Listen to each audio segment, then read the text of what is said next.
നമുക്ക് മാസ്ക് ഉണ്ടാക്കാം. മാസ്ക് എന്ന് പറഞ്ഞാൽ എന്താ? മുഖം മൂടി കേട്ടോ. അത് ഒരു പുലിയുടെ മാസ്ക് ഉണ്ടാക്കി കാണിച്ചു തരാം കേട്ടോ ടീച്ചറെ. എന്തൊക്കെ വേണമെന്നറിയോ മാസ്ക് ഉണ്ടാക്കാൻ? ചാർട്ട് പേപ്പർ വേണം, കാർഡ്ബോർഡ് വേണം, കത്രിക വേണം, പശ വേണം, എല്ലാം വേണം.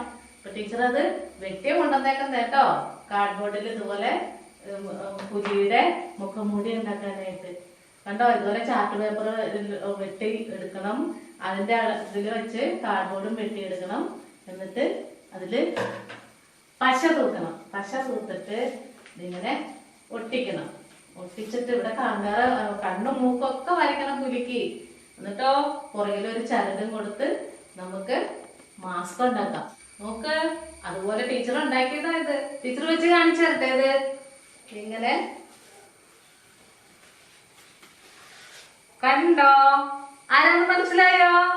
പുലി അല്ലേ? ഇതുപോലെ വീട്ടില് കാർഡ്ബോർഡും ചാർട്ട് പേപ്പറും ഒക്കെ കിട്ടുമ്പോ അമ്മോടും അച്ഛനോടും ഉണ്ടാക്കി തരാൻ പറയണം കേട്ടോ. ചേച്ചിമാരോടും ചേട്ടന്മാരോടും ഒക്കെ പറയണം. അമ്മമാര് കുഞ്ഞുങ്ങളെ ശ്രദ്ധിക്കുകയും വേണം. ടീച്ചർ മാസ്ക് ഉണ്ടാക്കി കാണിച്ചിരുന്നില്ലേ? ഇനി നമുക്ക് ഒരു കഥ കേൾക്കാം. ആരുടെ കഥയെന്ന് അറിയാമോ? മുയലും സിംഹത്തിന്റെയും കഥ. അത് ടീച്ചർ ഇതേ നോക്കിക്കേ. ഇതിനെന്താ പറയുന്നേ? നമ്മള് കഴിഞ്ഞ പ്രാവശ്യം ഉണ്ടാക്കിയതല്ലേ? വീരൽ പപ്പറ്റ്. നോക്ക്, സിംഹത്തിന്റെ ചിത്രവും മുയലിന്റെ ചിത്രവും ടീച്ചർ ഇതുപോലെ ഉണ്ടാക്കി വെച്ചിരുന്ന. ഇവര് നമുക്കൊരു കഥയിൽ കൂടെ പരിചയപ്പെടാം. കിങ്ങിണിക്കാട്ടിലെ രാജാവായിരുന്നു സിംഹം അല്ലെ? കാട്ടിലെ രാജാവല്ലേ സിംഹം? രാജാവിന്റെ മന്ത്രി ആരാന്ന് പറഞ്ഞേ? ആരായിരിക്കും? സൂത്രശാലിയായ കുറുക്കൻ. എല്ലാവർക്കും അറിയാലോ. ആ കുറുക്കൻ ഒരു ദിവസം രാജാവിന്റെ അടുത്ത് വന്നിട്ടേ, രാജാവ് ഇങ്ങനെ പനി പിടിച്ചു കിടക്കുമായിരുന്നു. പനിച്ചിങ്ങനെ കിടന്നു കഴിഞ്ഞപ്പോ മറ്റെല്ലാ മൃഗങ്ങളും രാജാവിന്റെ അടുത്ത് ക്ഷേമം അന്വേഷിക്കാൻ വന്നു. അപ്പൊ ഈ സൂത്രശാലിയായ കുറുക്കൻ എന്താ പറഞ്ഞെന്നറിയോ? മഹാരാജാവേ, രാജാവിനെ കാണാനായിട്ട് അങ്ങ് മാളത്തിൽ നിന്ന് മുയലച്ചൻ വന്നായിരുന്നോ? രാജാവ് പറഞ്ഞു, ഇല്ല, അവൻ വന്നില്ലല്ലോ. എന്തു പറ്റി അവന്? അപ്പൊ സൂത്രശാലിയായ കുറുക്കൻ പറഞ്ഞു, അവൻ അങ്ങയെ പറ്റി എന്തോ നുണയൊക്കെ പറഞ്ഞുണ്ടാക്കിയിട്ടുണ്ട് എന്ന് പറഞ്ഞു. അങ്ങേ ഭയങ്കര പേടിയാണ്. സിംഹം ആജ്ഞാപിച്ചു, ആരവിടെ? കാട്ടിൽ പോയി വേഗം മുയലിനെ കൊണ്ടുവരൂ എന്ന് പറഞ്ഞു. ഇത് കേട്ട പാടെ മറ്റെല്ലാ മൃഗങ്ങളും ഓടി മുയലിനെ കൊണ്ടുവരാനായിട്ട് മുയലിന്റെ മാളത്തിലേക്ക് ഓടിപ്പോയി അവിടെ ചെന്ന് മുയലിനെ കണ്ടു.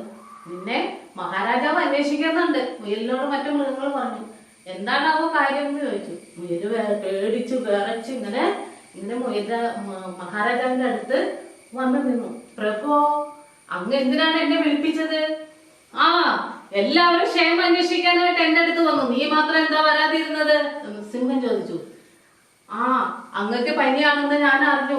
അതുകൊണ്ട് അങ്ങക്കുള്ള മരുന്ന് ഞാൻ എന്റെ മാളത്തിൽ ഉണ്ടാക്കിക്കൊണ്ടിരിക്കുകയായിരുന്നു. അതുകൊണ്ടാണ് ഞാൻ വരാൻ വൈകിയെന്ന് പറഞ്ഞു. അപ്പൊ സിംഹ രാജാവ് ചോദിച്ചു, എന്നിട്ട് മരുന്ന് എവിടെ? അപ്പൊ മുയല് പറഞ്ഞു, ഞാൻ മാളത്തിൽ ഉണ്ടാക്കിക്കൊണ്ടിരിക്കുകയായിരുന്നു, ഞാൻ പോയി എടുത്തോണ്ട് വരാം എന്ന് പറഞ്ഞ് മുയലിങ്ങനെ ചാടി പോയി. അപ്പോ മുയലിന് എന്തോ സൂത്രം പിടികിട്ടി. അപ്പൊ മുയല് മാളത്തിലേക്ക് പോയി. അവിടെ ചെന്ന് അവസരത്തിനൊത്ത് മുയല് അവിടെ പെരുമാറി. കാരണം എന്താ? സൂത്രശാലിയായ കുറുക്കൻ മുയലിനെ കുറിച്ച് നുണ പറഞ്ഞു കൊടുത്തതാണ്. അതുകൊണ്ടാണ് രാജാവ് അത്രയും ദേഷ്യപ്പെട്ടത്. പിന്നെ മുയല് മാളത്തിൽ പോയി ഒളിച്ചിരുന്നു, സുഖമായിട്ട് ജീവിച്ചു. കഥ ഇഷ്ടായോ? കഥയിൽ ആരൊക്കെ ഉള്ളെന്ന് പറഞ്ഞേ? കാട്ടിലെ രാജാവായ സിംഹമുണ്ട്. പിന്നെയോ പാവം ചെറിയ ജീവിയായ മുയലുണ്ട്. പിന്നെ സൂത്രശാലിയായ കുറുക്കനുണ്ട് അല്ലേ? കുറുക്കൻ എന്താ പറഞ്ഞു കൊടുത്തത്? മുയലിന് മഹാരാജാവിന്റെ പേടിയാണ്, അതുകൊണ്ട് അവൻ മാളത്തിൽ പോയി ഒളിച്ചിരിക്കാന്ന് പറഞ്ഞു. എന്നിട്ട് മുയൽ എന്താ ചെയ്തേ? മുയല് വന്നു. എന്നിട്ട് പറഞ്ഞ എന്താ? അങ്ങേക്ക് പനി ആയതുകൊണ്ട് ഞാൻ മാളത്തിലിരുന്ന് അങ്ങേക്ക് മരുന്നുണ്ടാക്കുമായിരുന്നു. കഥ ഇഷ്ടായില്ലേ? നാളെ ടീച്ചർ വരുമ്പോ പറഞ്ഞു തരണം കേട്ടോ. അമ്മമാർ ഇതുപോലെയുള്ള ചെറിയ ചെറിയ കഥകളൊക്കെ കുട്ടികൾക്ക് പറഞ്ഞു കൊടുക്കണം. കഥ പറഞ്ഞു തന്നില്ലേ? സിംഹത്തിന്റെ മുയലിന്റെയും കഥ പറഞ്ഞു തന്നില്ലേ?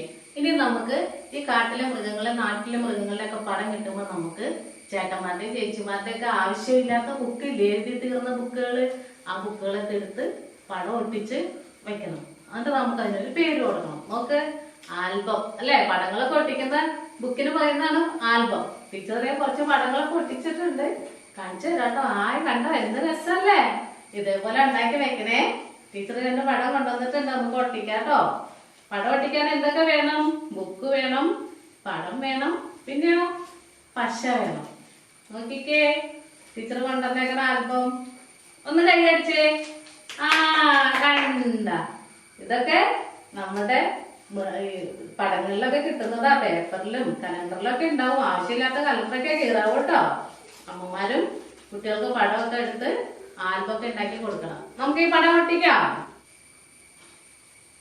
അപ്പൊ ടീച്ചർ ആൽബത്തില് പടം ഒട്ടിക്കാൻ പോവാ. മക്കള് ഇതുപോലെ ബുക്കിലൊക്കെ ചെയ്യണം കേട്ടോ. ടീച്ചർക്ക് 2 പടം കിട്ടിയത്. ഇത് ആരുടെ പടാ? നമുക്ക് ആരുടെ പടാ? സിംഹം. കാട്ടിലെ രാജാവായ സിംഹത്തിന്റെ പടമാണ്. കണ്ടോ? നല്ലോണം ഒട്ടിയില്ലേ? പശ വെച്ച് ഒട്ടിക്കണം. ഇതാരാന്ന് പറഞ്ഞേ? കരടി. കണ്ട, ഇതേപോലെ ചേച്ചിമാരുടെ ഒക്കെ പഴയ ബുക്കുകളൊക്കെ എടുത്ത് പടം ഒട്ടിച്ചു കൊടുക്കണം കേട്ടോ. ഒട്ടിച്ചു വെക്കണം. എന്നാലാണ് മിടുക്കന്മാരാന്ന് പറയണ്ടേ. മറ്റെല്ലാവരും പറയണ്ടേ മിടുക്കന്മാരാന്ന്. മനസ്സിലായില്ലേ ആൽബം ഉണ്ടാക്കുന്നത് എങ്ങനെയാന്ന്? അപ്പൊ ഇതേപോലെ ചെയ്യണം കേട്ടോ. നമ്മള് കാട്ടിലെ മൃഗങ്ങളൊക്കെ ആണെങ്കിൽ നമ്മൾ എവിടെ പോണം? നമുക്ക് കാട്ടിൽ പോകാൻ പറ്റുമോ? ഇല്ല. അപ്പൊ നമ്മള് മൃഗശാലയിൽ പോണം അല്ലേ? വീട്ടിലെ അച്ഛനും അമ്മയും ചേച്ചിമാരും ചേട്ടന്മാരും എല്ലാവരും കൂടെ നമ്മള് സൂലൊക്കെ പോവാറില്ലേ? സൂ എന്ന് പറഞ്ഞ എന്താ? മൃഗശാല. മൃഗങ്ങൾ മാത്രമല്ല കേട്ടോ, പക്ഷികളുണ്ട്, മറ്റു ജീവികളൊക്കെ ഉണ്ട്. അപ്പൊ ടീച്ചറൊരു മൃഗശാല കാണിച്ചു തരാം കേട്ടോ. നോക്കിക്കേ, നോക്ക്, കണ്ടോ? മൃഗശാല ഇഷ്ടപ്പെട്ടാ? ഇതേപോലെ വലിയ ചാർട്ടൊക്കെ മേടിച്ച് മൃഗങ്ങളുടെ ഫോട്ടോ കിട്ടുമ്പോ ഇതേപോലെ ഒട്ടിച്ചു വെക്കണം. നമുക്ക് ഇതാരാ? കടുവ. കടുവ ആരാ? നമ്മുടെ ആരാ? ദേശീയ മൃഗം. ഇതാരാ? നോക്ക്, സിംഹം. സിംഹം കാട്ടിലെ രാജാവാണ്. ഇതൊക്കെ ഏറ്റവും വേഗതയുള്ള മൃഗമാണ് ഇത്. ചീറ്റപ്പുലി എന്ന് പറയും. ഇതേത് മൃഗം? നോക്ക്, കണ്ടാമൃഗം. ഇതാരാ? അതെ, ആ മൃഗത്തിന്റെ വയറിന്റെ ഭാഗത്ത് ഒരു സഞ്ചി ഉണ്ട്. സഞ്ചിയിലായിട്ട് കുഞ്ഞിനെ സംരക്ഷിക്കുന്നത്. എന്തത്? കങ്കാരു. ഇതാരാ? കുറുക്കൻ. സൂത്രശാലിയായ കുറുക്കൻ. ഇതാരാ? നോക്കേ, കഴുത്തിന് നീളമുള്ള മൃഗം, ജിറാഫ്. നമ്മളിവിടെ പടമൊക്കെ ഒട്ടിച്ചില്ലേ?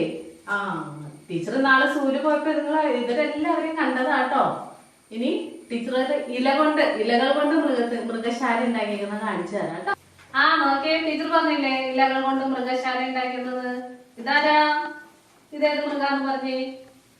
സൂത്രശാലിയായ കുറുക്കൻ അല്ലേ? കാട്ടിലെ.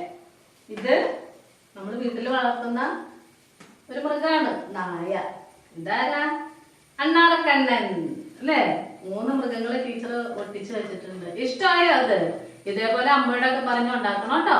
അച്ഛനോടും അമ്മയോടൊക്കെ പറഞ്ഞ് നല്ല കുട്ടികളായിട്ട് ഇതുപോലെ ഉണ്ടാക്കി അവരെ ദേഷ്യമൊക്കെ പെടുത്തരുത് അച്ഛനും അമ്മേനെയൊന്നും. അവര് ചെയ്തു തരും കേട്ടോ. ഇഷ്ടമായില്ലേ? ഒരു കൈയ്യടി തന്നെ ടീച്ചർക്ക്. നാളെ ഇതുപോലെ ടീച്ചർ വന്ന് ചോദിക്കും, അപ്പൊ കാണിച്ചു തരണം ടീച്ചറിന് കേട്ടോ. മക്കളെ, ഇത് ടീച്ചറിന്റെ കയ്യിലൊരു മയിൽ ഉണ്ടാക്കിയതുണ്ട്. ചാർട്ട് പേപ്പറൊക്കെ ഉപയോഗിച്ച് ടീച്ചർ ഒരു മയിൽ ഉണ്ടാക്കിയതാണ്. ഇത് ടീച്ചർ ഉണ്ടാക്കിയത് കാണിച്ചു തരാം.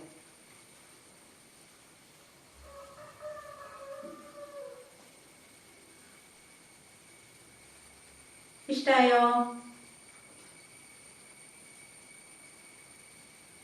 കണ്ടോ? ഇത് ചാർട്ട് പേപ്പർ മടക്കി വിശറി പോലെ ആക്കിയതിന് ശേഷം നമ്മൾ മയിലിന്റെ ചിത്രം വരച്ച് ഇതിൽ ചേർത്ത് ആണിത് ഉണ്ടാക്കുന്നത്. ഇത് മാതാപിതാക്കളും ശ്രദ്ധിക്കാൻ വേണ്ടിയിട്ടാണ് പറയുന്നത്. കുട്ടികളെ കൊണ്ട് പേപ്പർ കൊണ്ട് ചെറിയ ചെറിയ പൂക്കളും പടങ്ങളും മൃഗങ്ങളും മയിലുകളും പക്ഷികൾ എങ്ങനെയൊക്കെ ഉണ്ടായിക്കഴിഞ്ഞാൽ കുട്ടികളുടെ ക്രിയാത്മകമായ വികാസങ്ങൾക്ക് ഇത് ഏറ്റവും കൂടുതൽ ഉപകാരപ്പെടും.